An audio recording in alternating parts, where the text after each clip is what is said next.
Cuando arrancamos este proyecto no sabíamos exactamente hasta dónde iba a llegar. Lo que sí teníamos claro es que hay muchas historias en Paraguay que debían ser contadas. Y el propósito de este podcast o de cada episodio que hicimos hasta ahora es inspirar a personas para que se puedan autocuestionar y ese autocuestionamiento les lleve a la acción mediante historias reales, mediante historias de personas o de paraguayos que trascendieron mediante la educación y adicional a eso el hecho de hacer más allá de solamente quedarse con el sueño. Y eso es algo que nosotros repasamos en cada uno de los episodios porque me llamó muchísimo la atención. Vimos invitados que desde Capiatá, estudiando en una escuela pública, colegio público, llegaron a hacer proyectos con la NASA. Otra persona que nació en el Chaco, vino a Asunción, vendían bollos para subsistir y luego se convirtieron en asesores de empresas multinacionales. Otra persona que una enciclopedia fue el disparador para empezar a estudiar inglés, para empezar a ver el negocio del agro y hoy tiene un masterado en Estados Unidos. Entonces un poco la pregunta que nos surge es, ¿qué tienen estas personas en común? ¿Cómo piensan?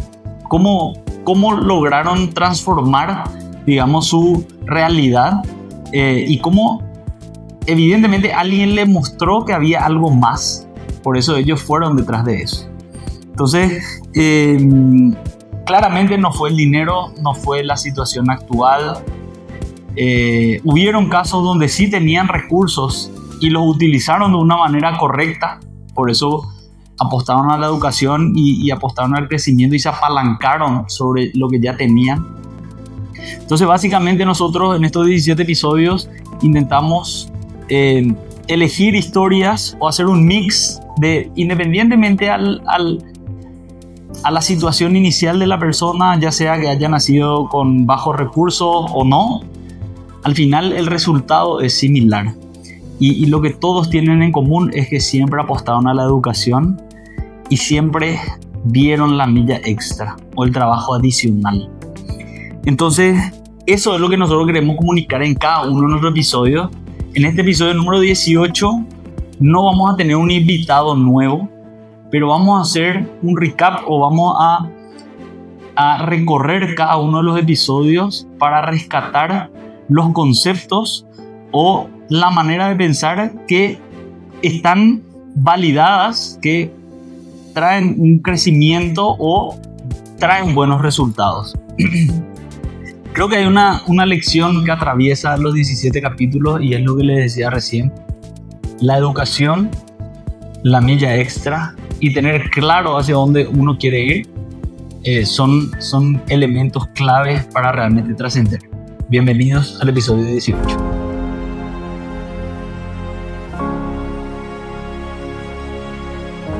Quiero empezar con una imagen y es de una niña con escasos recursos, sin conexiones y una sola cosa que nadie le podía sacar: las ganas de aprender. Cuando hablé con Dana me impresionó que tenía una meta muy marcada, una meta específica que era estudiar en el exterior. Y hoy Dana tiene un masterado en la Universidad de Harvard. Para mí siempre la educación fue una forma de hacer eso, de tener un impacto más allá de tuyo, sino en otras personas. A mí me marcó mucho de estudiar matemáticas y ser maestra. Siempre era así que yo no veía gente como yo haciendo esto. Tuve una maestra una o dos maestras en Paraguay que enseñaban matemáticas, que eran espectaculares, pero siempre eran hombres o siempre eran personas más grandes o ingenieros. Nunca era así una persona joven que sea latina, especialmente en Estados Unidos. Siempre era como que yo era el outlier que les decían, la verdad. Me acuerdo muy bien que siempre me decían en las entrevistas que me iba, era así: bueno, estudiaste matemáticas, hablas español y querés enseñar. Y me miraban así sos medio unicornio, ¿verdad? Sí, ¿por qué querés hacer esto, verdad? O sea, hablas español, sabes matemáticas, querés enseñar, no te van a pagar bien, pero ¿por qué querés hacer esto, verdad? O sea, anda, hace algo que te dé dinero, ¿verdad? No es el único caso.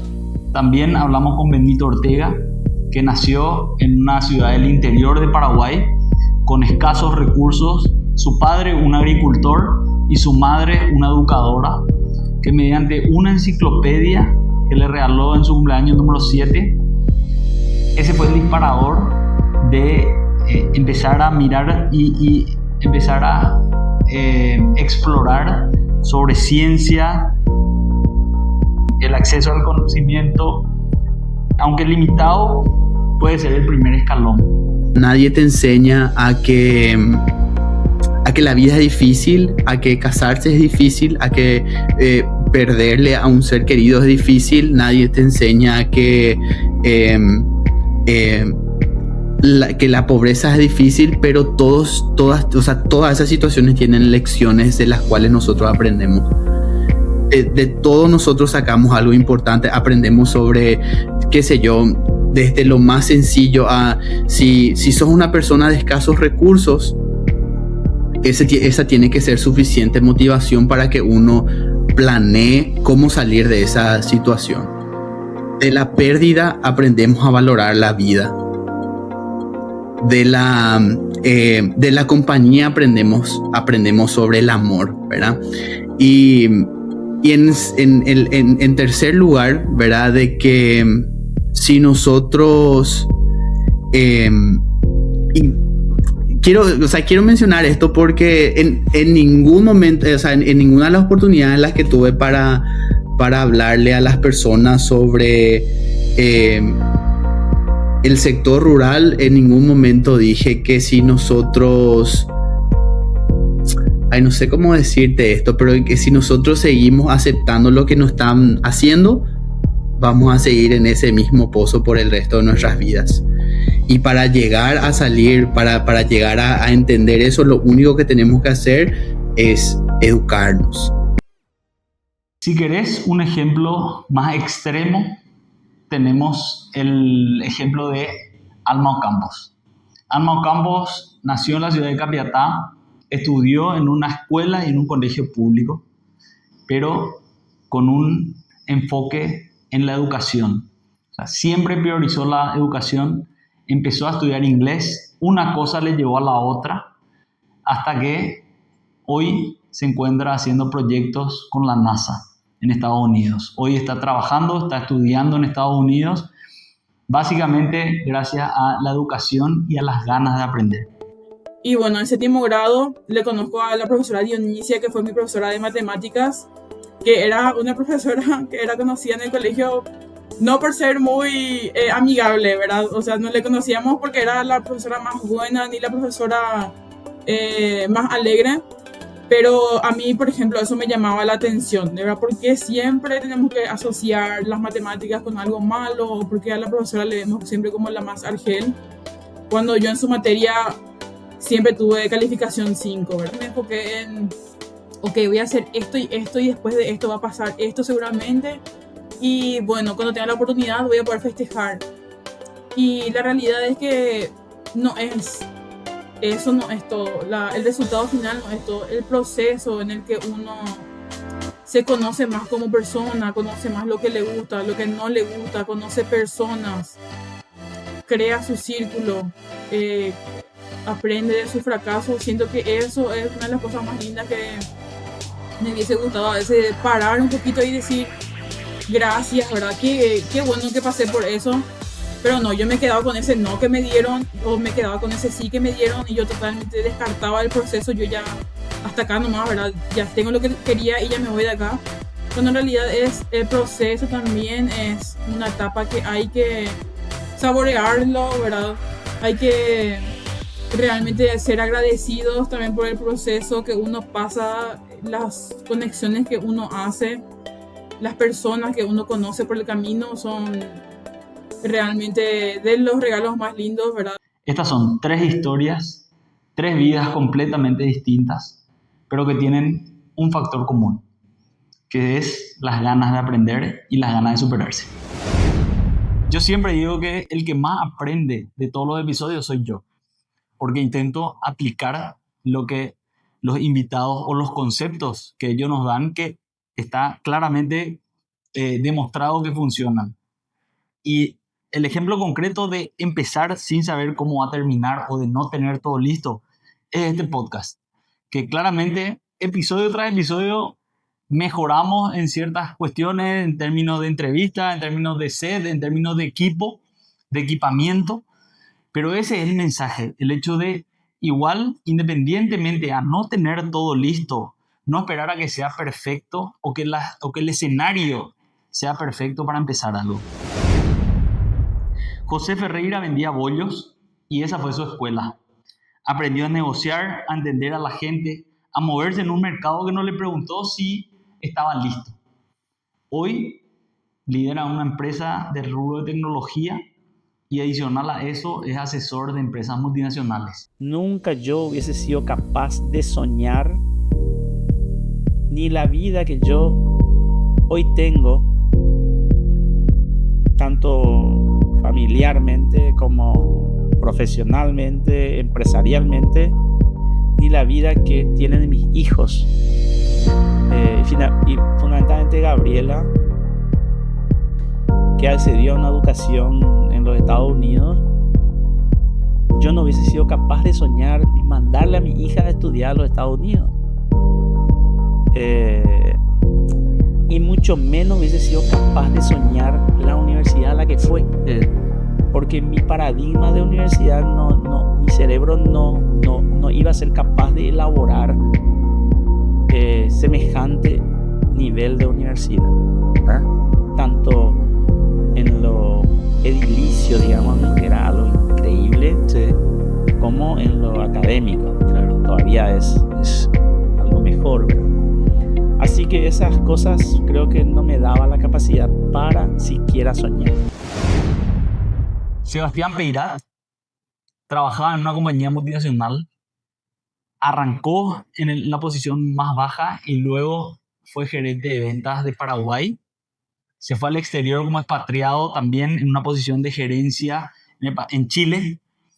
Entonces él tenía ya la vida corporativa o tenía cierta comodidad hasta que en algún punto él decidió pegar ese salto. Lo dejó todo para abrir una pastelería, que es Tía Laura, porque él entendió que aprender a construir algo propio vale más que cualquier seguridad. Mi primer trabajo fue por el colegio que estudié y porque este tipo sabe inglés y acá tenemos gente que tenemos que hablar con la gente del exterior, tiene que defenderse en inglés. ¿Y qué esperamos de una persona de 19 años? No va a saber mucho, cualquiera de 19 no va a saber mucho, entonces pero por lo menos sabe inglés y por lo menos estudió administración de empresas y está estudiando, porque estaba estudiando administración de empresas en la Católica y por lo menos era marketing o administración, dije, y bueno, me contratamos para un puesto de marketing, entonces más o menos por lo que fueron esos años para atrás me decidieron contratar, no por lo que yo era. Creo que de verdad la motivación, lo que sale de adentro, la fuerza, las palabras se las lleva el viento y en este tema ya hemos escuchado que hay muchas personas que dicen mucho y hablan mucho y después están las personas que hacen. Es un concepto muy visto en todos los podcasts y en todas partes. Y yo por lo visto soy una persona que a lo mejor no decía mucho pero que hacía. Y atropellaba y buscaba y así vinieron las oportunidades, ¿verdad?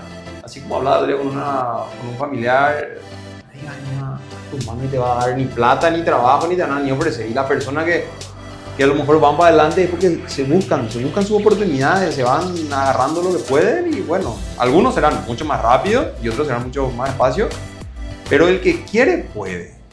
Fabricio Picciota dejó Facebook, uno de los trabajos más codiciados del mundo, diría, para emprender. Y su MBA o su masterado fue el mercado, las caídas reales, los clientes reales. Pero más allá de eso, lo que realmente le movía o le mueve a Fabricio es el propósito que está detrás de su emprendimiento, que es Agendit. El ayudar a personas a poder gestionar de una mejor manera sus negocios. Y la lección de este bloque es incómoda, pero es real. Y es un poco lo que queremos transmitir también, el hecho de que siempre estas personas que trascendieron estaban haciendo algo más. Adicional a su trabajo, tenían un emprendimiento. O adicional a lo que era su trabajo per se, estaban llevando otros proyectos. La primera vez que programé fue en el colegio, en el técnico. Tuve una clase de programación y ahí ese me voló la cabeza. Así que esto es lo que yo quiero estudiar.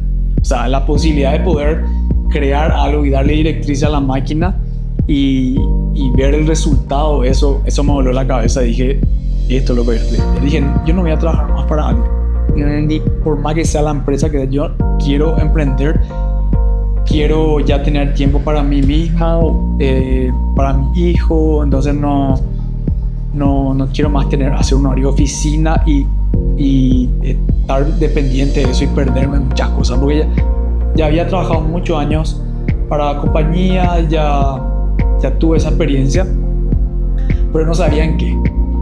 Y yo me dije, voy a tomarme un año de lo que es de tecnología, quiero un poco experimentar otros negocios, voy a aprender todo lo que pueda, voy a succionar toda la información.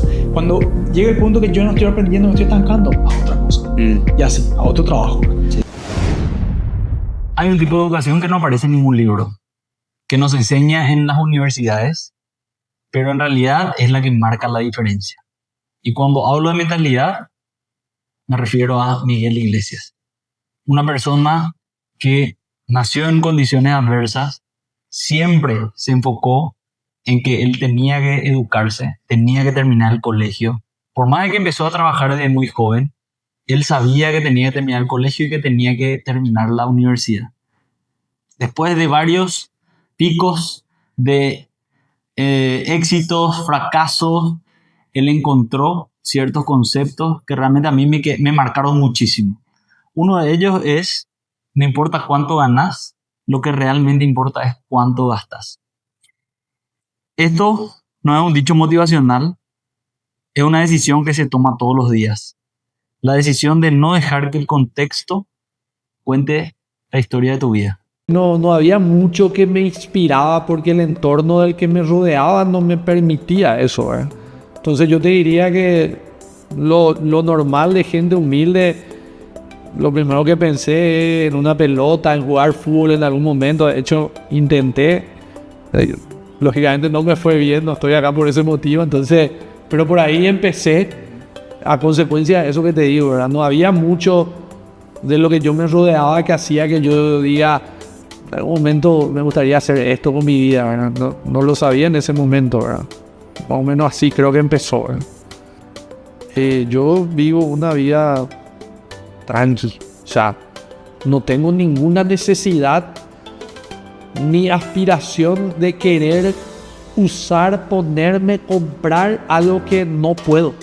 No puedo y no puedo. No pasa nada, o sea, yo no vivo comparándome con nadie más. Tengo objetivos, claro que los tengo, como cualquier persona, pero llevo muy presente una situación, Diego. Yo de un tiempo a esta parte aprendí a vivir mi realidad. Yo quiero vivir mi realidad. Y esa conciencia de saber dónde estoy parado me permite dar pasos más firmes que los que daba antes. Hoy soy dueño de una franquicia de RE/MAX. Y nada, empecé muy joven en otros rubros. Si me remonto a donde estudié, pasé por muchas escuelas, bueno, de mi época, porque yo ya soy un tipo grande, estaba la primaria y la secundaria, era todo eso. La forma en la que manejamos hoy era un poco distinta, de hecho. Y yo empecé pasando por varias escuelas, ¿verdad? Creo que fueron 4 o 5 por una cuestión de mis padres que a veces tenían alguna posibilidad de mandarme a algún lugar y otras, en otros momentos de mi vida, otras posibilidades, ¿verdad? Entonces, siempre fueron colegios públicos. Papo Arza me enseñó que muchas veces el resultado, si bien es importante, nosotros tenemos que aprender a valorar el proceso. Porque en el proceso es donde se forja el carácter. Papo nos hablaba de las decisiones de un segundo, que es llevar ese concepto de las decisiones de un segundo, uno lo puede llevar a su vida diaria, al trabajo, y a todos los aspectos de la vida. Si tenés que hacer un informe y tratas de hacer el mejor informe que podés con la energía que tenés en ese momento, de algo va a servir, ¿verdad? Por más que ese no sea tu informe definitivo y tu jefe te mande de vuelta cuando no le gustó, y bueno, el siguiente ya va a ser mejor, pero ese fue lo mejor que vos pudiste hacer en ese momento y te va a dar un pie para hacer algo mejor. Entonces, lo que sea que hagas, en el momento en el que estés, con la energía que tengas, haz lo mejor que puedas. Haz lo mejor que puedas en cualquier situación y eso, de alguna forma, te va a devolver buenos resultados. ¿Verdad? Y si eso después puedo hacer de forma repetitiva, ya no hay chance que no te vaya bien. Sí. La idea vale cero. O sea, la idea vale nada, literal. Hoy en día nos sentamos acá, te de cerveza y quitamos 10 ideas de negocio. Después depende de qué tan bueno se va implementando. Para mí hay un embudo ahí, ¿verdad? Que tengo una idea, implemento la idea, le vendo a la gente, le cobro y después gano plata. Entonces, muy pocas llegan a las 5 cosas, ¿verdad? Tener una idea, amigo, todos tenemos. Cualquier noche así comiendo un asado, vamos a quitar 3 4 ideas. Después, quien implementa ya son menos raros. Después, quien consigue clientes, menos. Quien le logra cobrar a su cliente, menos. Y después, quien logra ganar plata, eso ya es así. Claro. Este es el círculo. El capítulo 10 nos mostró que lo que pasa cuando la mentalidad se convierte en disciplina. Esta es la historia de la pantera guaraní. No vieron atajos, no vieron fórmulas mágicas. Solo alguien que aprendió a no rendirse cuando todo le decía que parara. Cuando tenía que tomar un colectivo desde Pilar hasta Asunción para venir a competir acá, en Asunción, valga la redundancia, porque allá en Pilar o no tenía todas las herramientas o no tenía la pista correcta, cosas que hacían que tranquilamente ella pueda desistir de su sueño.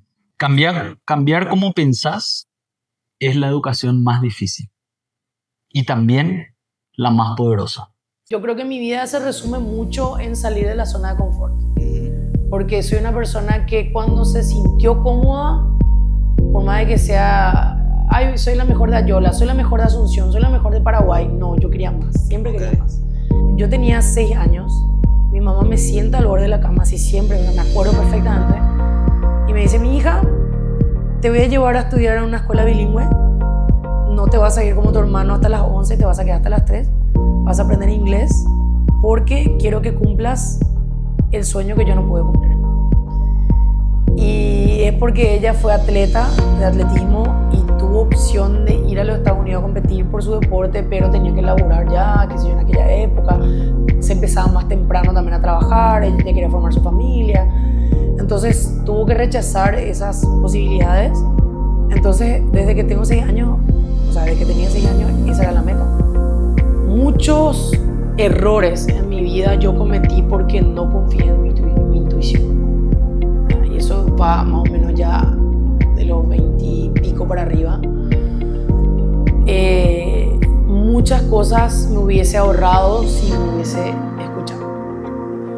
Al mismo tiempo sabemos que si no hubiese pasado por esos malos momentos yo no iba a ser quien soy. Claro. Yo a mi mamá le dije, si yo no hubiese tenido este problema en Tokio o anteriormente, yo iba a ser mejor de lo que fui.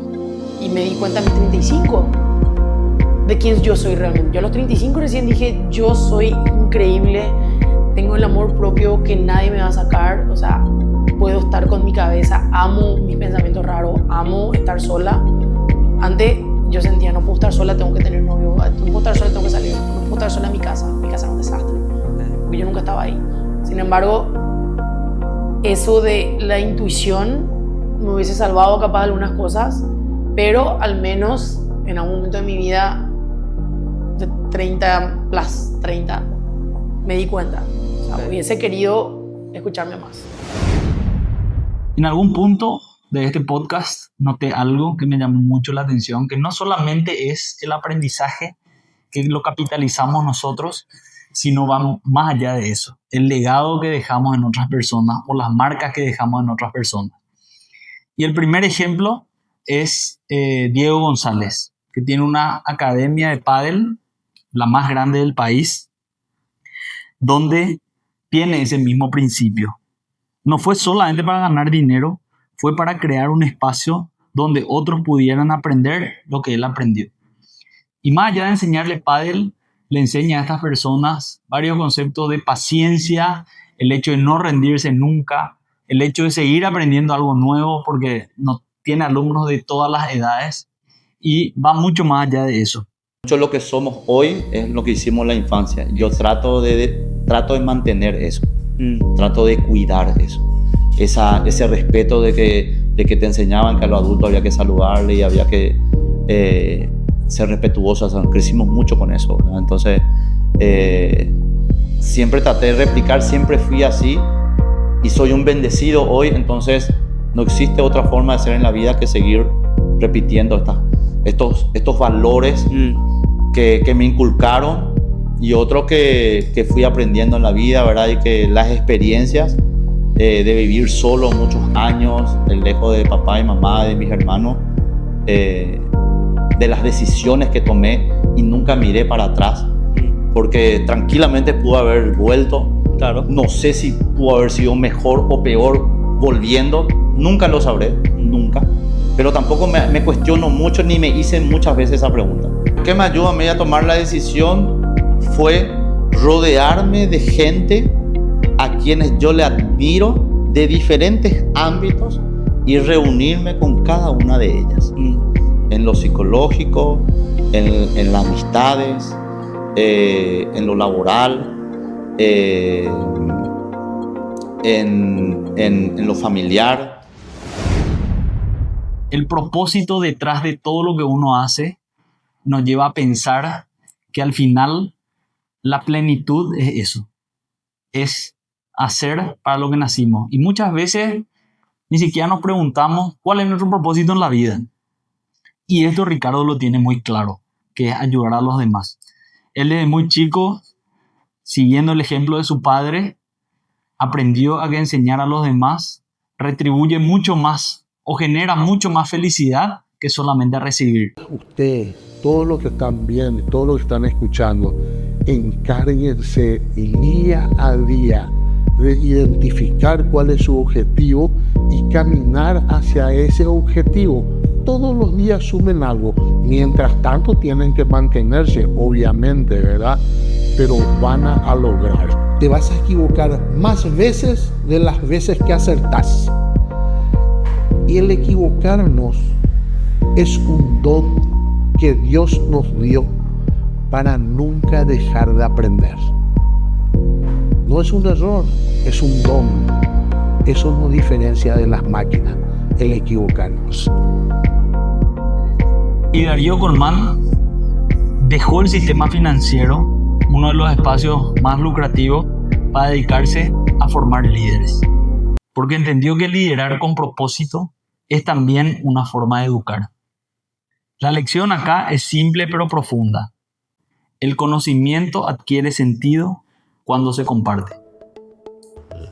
Aparte de que trato de tener siempre una actitud muy positiva, siempre me encariño, ¿verdad? Y amo las cosas que hago. Si no, me voy, ¿verdad? Por suerte tuve mucha estabilidad en los trabajos donde estuve, pero ese fue un poco, yo creo que el factor determinante. Amar lo que querés y los ambientes de trabajo también son claves, y el ambiente lo hacemos todos. A veces uno analiza el ambiente de trabajo, pero uno se excluye. ¿Verdad? Un poco, eso es muy cómodo, ¿verdad? El ambiente de trabajo lo hacemos todos. ¿Cómo puedo yo influir para que el ambiente de trabajo sea mejor? Entonces, siempre hemos trabajado también esa parte en nuestro liderazgo, en nuestro gerenciamiento, con el propósito de que los ambientes de trabajo sean positivos y uno quiera ir a trabajar. Entonces, cuando yo digo no tuve tiempo para aburrirme, es porque fui haciendo diferentes cosas y me he sentido bien en el ambiente donde me ha tocado trabajar también, ¿verdad? Llegamos al último bloque, porque si algo me dejaron estos 17 capítulos, es una convicción. Paraguay tiene personas extraordinarias que están construyendo el futuro, pero más allá del futuro, están generando el cambio hoy mismo. Guillermo Arce y el equipo de Reba no esperaron a que el mundo llegara a Paraguay. Fueron ellos al continente y lo hicieron desde acá. Arrancaron con un grupo de compañeros de universidad, se dedicaron a emprender y estudiar al mismo tiempo, Hoy adquirieron una empresa en Argentina, tienen operaciones en Perú y en otros países de la región. He tenido 12 años más o menos, yo le decía a mi papá, che, quiero leer ficción, a mí me gusta mucho la ficción, me gusta todo lo que sea de Witcher, Game of Thrones, etc. Todo ese universo me gusta, ¿verdad? Y me dice, bueno, dale, te voy a traer un libro, y me trae un libro de PHP. Yo le digo, ¿qué es esto? Y me dice, esto es un libro de un lenguaje de programación que vos tenés que estudiar. Y yo le dije, no, pero yo quiero leer otra cosa, los griegos, no sé, los romanos. No, esto va a leer. Está bien. Y era leer eso, después leer otro libro de otro lenguaje de programación. Y yo le decía, puta papi, pero ¿para qué yo quiero leer esto? O sea, que esta es todo el futuro, esta es la carrera que vas a tener que seguir. Bueno, está perfecto. Entonces, termino el colegio y mi papá me dice, bueno, anda a ver cuánto cuesta ingeniería informática en esta y en esta otra. En la nacional y en la católica. No puedo ver, no. Otra opción no. Otra universidad tampoco. Esas dos son. Ok. Y yo le digo, no, pero ¿qué pasa si me gusta otra cosa? Y no te gusta. Y yo, mucho tiempo fue así. Puta, mi papá no, perdón por la... Sí, no, sin problema. Mi papá no me deja elegir, ¿verdad? Y bueno, entonces empiezo en la universidad. Empecé en la católica. Y nada, ingeniería informática. Y ahí, bueno, fui conociendo gente, qué sé yo. Empezamos entre 80. Al segundo semestre pasamos 12. Y del segundo semestre pasamos 7. Lo que decía vos, el momento en el que te cambió la cabeza, que te voló la cabeza. Jugamos un partido en la facultad con nuestro equipo se llamaba LAC. Estábamos jugando en la facultad, termina el partido. Se jugaba los lunes, pasamos a, no me acuerdo si a semifinal o a la final, una cosa así era. Y queríamos practicar. Entonces, no sé, uno de los perros le conocía, tenía el número de no sé qué cancha, claro, y el otro de otra, y era así, bueno, hey, ya que estamos todos acá, ¿cuándo vamos a jugar? El jueves a las 8, dale. Hola, fulano, ¿tenés cancha? No tengo. Hola, ¿tenés? Sí, tengo a las 9. A las 9 no, a las 9 yo lo puedo. El caos ese claro, de antes. Sí. Y bueno, y lo que sí que resultó que estábamos todos ahí, no conseguimos cancha, no jugamos. Y yo me acuerdo, en ese momento yo me acuerdo que dije, no puede ser que nosotros podamos comprar cosas de Amazon que literal crucen el continente claro. y le podamos comprar una cancha. No tiene sentido. Giselle Ramírez entendió que la educación financiera es algo de lo que nadie hablaba. Entonces ella creó una herramienta de transformación social. Más Money no es un proyecto, es una misión. Si la gente aprende a manejar su dinero, cambia su vida. Y si cambia su vida, cambia el país. Giselle Ramírez se dedica a capacitar a varias personas de varios estratos sociales y generar impacto real en la manera o en la relación que cada uno tiene con sus finanzas. Que es algo de que la verdad que no se habla mucho en el entorno familiar y es ahí donde yo aprendo que esos conceptos de hablar de dinero con nuestros hijos es tan importante. Porque su relación con el dinero depende de todos los conceptos que yo le meta ahora a mis hijos en su cabeza. Y eso ellos lo van a tomar como una creencia y eso después como la normalidad. Siempre teníamos las famosas alcancías de clubes. Yo soy cerrista, mi hermana es olimpista. Entonces mi papá nos compraba a las 2 esos chanchitos enormes de los clubes. Y a veces era una competencia porque, bueno, quién llenaba más rápido uno del otro. Y lo que se recaudaba de ahí lo utilizábamos para nuestros cumpleaños. Okay. Entonces, bueno, llegaba el cumpleaños de mi hermana, se rompía su chanchito, contábamos ahí, toda la familia se sentaba a contar y lo que salía de esa recaudación se hacía el cumpleaños, ¿verdad? Okay. O ella elegía algún regalo o de repente se compraba la tortita o el chocolate o el pancho. Y lo mismo en mi caso, ¿verdad? Entonces, eso era para mí súper divertido, ¿verdad? Y ver ahí cómo se juntaba el dinero y después que vos podías hacer cosas con tu dinero, cosas que te gustaban porque disfrutabas, ¿verdad? Claro. El cumpleaños. Había sido muy empíricamente, yo estaba adquiriendo esos conocimientos, habilidades del ahorro de una manera que también era un juego. ¿verdad? Normalicé mucho el tema de guardar y de que a través de esa disciplina lo puedas disfrutar después como una recompensa. Claro.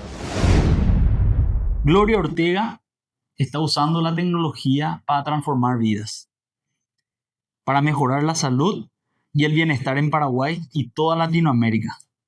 Y Gloria no solamente nos habla de la tecnología, sino que para mí una de las perlas que nos tira Gloria Ortega es cómo estar en el lugar en el que suceden las cosas. Gloria es una persona que se destacó en todos sus trabajos. Ella nunca buscó un trabajo. Siendo mujer, fue la primera en muchísimas ocasiones, lideró proyectos. Normalmente en la historia de Gloria veo que ella generó muchos hitos en su vida profesional y es algo que, si bien tuvimos episodios pasados con emprendedores, ella es un ejemplo de una emprendedora dentro de una corporación. Y realmente el episodio de Gloria me cambió la manera de pensar, porque es una persona que admiro muchísimo y es una persona en la cual me gustaría convertir.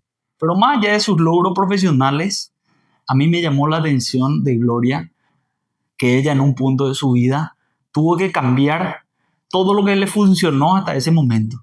Y esa capacidad de migrar a una Gloria 2.0, hay que tener la humildad para reconocerla. Y más allá de la humildad para reconocerla es las agallas de reinventarse cuando todo lo que hizo hasta ese momento le trajo el éxito que tenía. Ese momento de mi vida, que habrá sido a los 45 años, donde yo me consideraba la persona más, por eso yo siempre digo, exitosa, es una palabra muy peligrosa que yo no me considero. Para mí fue estrellarme contra una pared de acero, pero estrellarme a toda velocidad y recogerme a mí misma en pedacitos. Todas las veces hubo alguna situación donde yo estuve en el lugar correcto, en el momento correcto, para generar el valor correcto. Entonces, es pillar la jugada también. El líder es aquel que exige, que desafía, pero que finalmente empatiza. Yo no estoy tan de acuerdo con que la felicidad del equipo hace a la empresa exitosa. A la empresa exitosa la hacen los números y la generación de valor.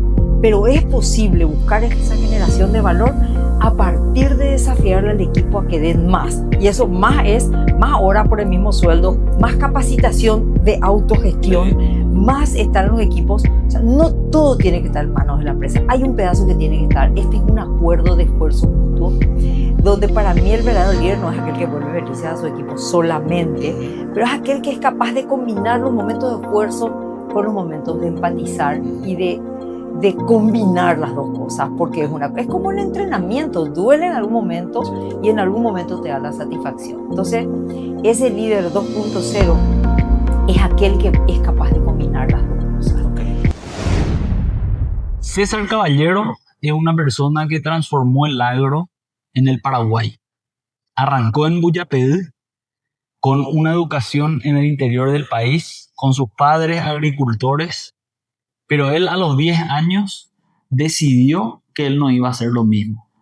Él tenía muy claro que quería venir a estudiar Asunción, tenía claro para dónde quería ir, pero algo que veo que se repite en todos los invitados es que tuvieron los mentores correctos. Entonces, un desafío para mí, después de haber escuchado todo esto, es entender y poder discernir quiénes son los mentores a los cuales uno tiene que seguir, o elegir los mentores que nos van a mostrar el camino. Pero más allá de eso es estar alertas de las opiniones o de los consejos que nos dan estos mentores, que si los tomamos claramente tienen un éxito asegurado. Hay cosas y momentos y personas que marcaron, digamos, mi vida, marcaron lo que yo hice de mi vida. Y cuando yo terminé el colegio, sexto curso en Dutuí, había una fábrica ahí de una algodonera, vamos a algodonera de Dutuí, que le permitía a los estudiantes hacer trabajo de medio tiempo, de un turno. Entonces yo trabajaba a la mañana y me iba al colegio a la tarde, ¿verdad? una señora, era mi profesora de literatura, ¿verdad? Una señora muy, muy buena, me decía, no te quedes acá donde llegaste a hacer bachiller, que es importante, pero no te quedes acá, vos sos una persona muy inteligente, tenés que procurar de seguir estudiando. La segunda persona que me inspiró, digamos, cuando me decía siempre él, vos sos mucho más inteligente de todos los que están ahí. Me acuerdo de el primer examen era de matemáticas y yo no sabía dónde quedaba la facultad de agronomía. Me subí en el colectivo a la madrugada, me bajé y preguntando llegué a la facultad de agronomía, que no está luego sobre la ruta, tenía que caminar un poco. Sí. Y me decía tipo, te vas a sentar en el medio del salón. Si tuviera que resumir lo que aprendí en estos 17 capítulos, es que nadie llegó a donde llegó porque el camino sea fácil, sino que estas personas eligieron seguir aprendiendo cuando todo les decía que paren o que dejen sus sueños de lado. Dana aprendió cuando no tenía recursos. Benito aprendió con una enciclopedia. Alma aprendió cuando nadie en su entorno había llegado a donde ella quería ir. José Ferreira aprendió vendiendo. Seba aprendió arriesgando. Y Fabricio aprendió dejando la comodidad. Todos ellos tienen algo que vos tenés: la capacidad de elegir aprender. Me preguntaron, ¿para qué es lo que hace el podcast? ¿Qué es lo que estás haciendo? ¿Verdad? Y hace un tiempo yo me preguntaba, ¿cuál es mi propósito en la vida? ¿Para qué estoy acá? Y un poco esto me lleva a cambiar muchas áreas de mi vida. Siempre fui una persona introvertida, siempre fui una persona, digamos que en redes nunca subía nada. Pero esto para mí fue un cambio de paradigma muy grande. Porque tuve que empezar a abrir mis redes, tuve que empezar a postear cosas. Y el propósito está muy claro, que es democratizar la información e inspirar a personas. ¿Y por qué un podcast? Me decían. Yo empecé a escuchar podcasts más o menos en el 2018, hace un par de años. Y recuerdo que cuando eso vivía 40 minutos de mi trabajo, en aquel entonces, hace un par de años. Y una vez en Spotify me saltó una notificación de un podcast. Y la verdad que me llamó la atención porque siempre escuchaba música en el auto, en ese tiempo muerto que tenía. Y escuché al gerente general de Unilever México. Y me impactó tanto lo que escuché en ese momento que me tiró algunos conceptos que pude aplicarlos en esa misma mañana y me funcionaron.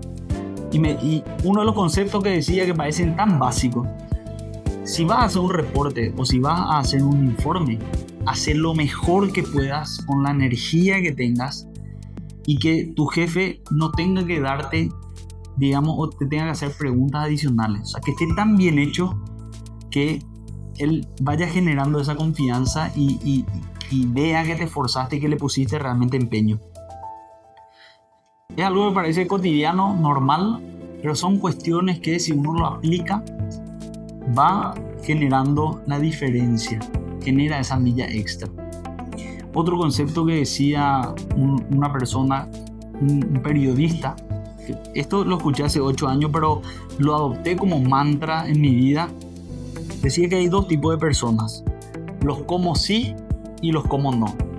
Los como no son esas personas que le decís, vamos a hacer tal cosa, vamos a hacer esta manera nueva de hacer las cosas en la compañía, vamos a hacer este proyecto, y encuentran todos los nos de cómo no sacar ese proyecto. Encuentran todos los motivos de cómo no van a funcionar. Y luego están los como sí, que son las personas que trascienden. Y al final, encontrar el cómo sí de las cosas hace que sea una persona proactiva, hace una persona que no le tiene miedo a los desafíos. Claro, porque al final uno propone el cómo sí puede lograr, pero ya no tiene esa negatividad de decir, no, esto no va a funcionar o esto no lo voy a hacer. Entonces, esta persona decía, los cómo no son los típicos losers de la vida, que le encuentran todo lo negativo y nunca se animan a dar el siguiente paso. También decía que tenía uno de los mantras de su vida era: Mr. Nike, solo hazlo. Just do it. Solo hazlo y luego lo vas perfeccionando. Entonces, yo lo que me di cuenta es que si no fuera por un podcast, yo no iba a tener acceso a estas personas de una manera casual, o nunca iba a poder entablar una conversación probablemente con esta persona con este nivel de experiencia. Entonces, yo considero que un episodio de un podcast te puede acelerar 5, 10 años de tu trayectoria profesional, entendiendo o con los conceptos o con la manera de pensar que tiene una Gloria Ortega si trabaja en una corporación, que llegó a ser presidenta de Latinoamérica, que llegó a ser manejar regiones en todo el mundo. Inclusive, si hoy estás estudiando agronomía y querés tener un PhD en el exterior, en Estados Unidos, también. Entonces, básicamente escuchar un podcast es adelantarse o saltarse varios procesos de personas que aplicaron ciertos conceptos o ciertas maneras de pensar que hoy le llevaron hasta donde está. Y eso es lo que nosotros...